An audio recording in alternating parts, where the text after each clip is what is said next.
out or to fade away? Which is better? Which would you choose? Would you rather go out with a bang or slowly and gradually be forgotten? Many great people went out on a good note, and they'll be the ones nobody forgets. On the other hand, there's the people who fade away and get forgotten. People always say, whatever happened to so-and-so? Nobody ever remembers because they never ended their careers on a good note. A great example of someone who burnt out is Jimi Hendrix. He was only 27 years old, and he was at the highest point in his musical career when he died.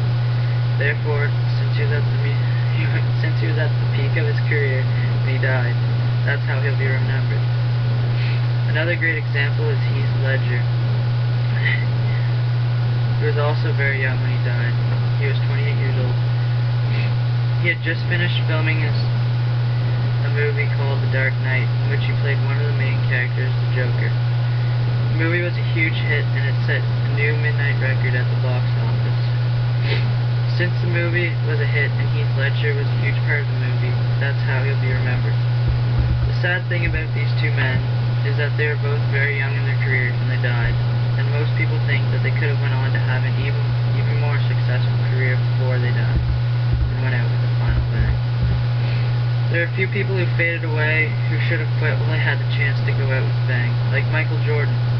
He was arguably the best basketball player of all time, and in 1999 he retired for the second time in his career after winning 6 NBA championships in an 8-year span, and also winning MVP in all 6 finals.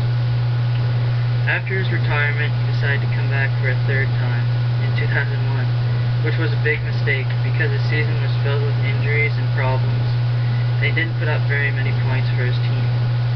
I believe that he should have quit in 1999 when he retired for the second time, because once he came back, he didn't have a very good season, and that was the last impression he left on the basketball world. That's one example of someone who faded away. Lastly, and probably the best example of people finishing their careers on a high note, is Ray Bourque.